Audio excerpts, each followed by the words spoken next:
জয় গুরু। পরম প্রেমময় শ্রী শ্রী ঠাকুরের চরণে জানাই আমার শতকোটি প্রণাম। আপনাদের প্রতি প্রত্যেককে আমার আনন্দিত জয় গুরু। আলোচনা প্রসঙ্গ, তুমি ঠকে যাবে কখন, এই নিয়ে আলোচনা।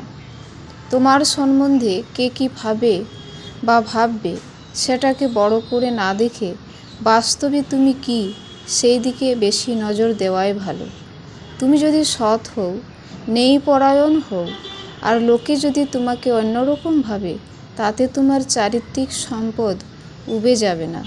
আবার তুমি যদি অসৎ হও ও অন্যায় করো এবং লোকের চোখে ধুলো দিয়ে চলতেও পারো, অবশ্য তা বেশি দিন পারা যায় না, তাতে কিন্তু তুমি সৎ হয়ে গেলে না।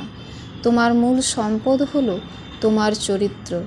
লোক ভয়ে তুমি যদি কতকগুলি গলদ ও গোজামিলকে প্রশ্রয় দিয়ে নিজেকে দুর্বল ও হীন করে তোলো, তাহলে তুমিই কিন্তু ঠকে গেলে।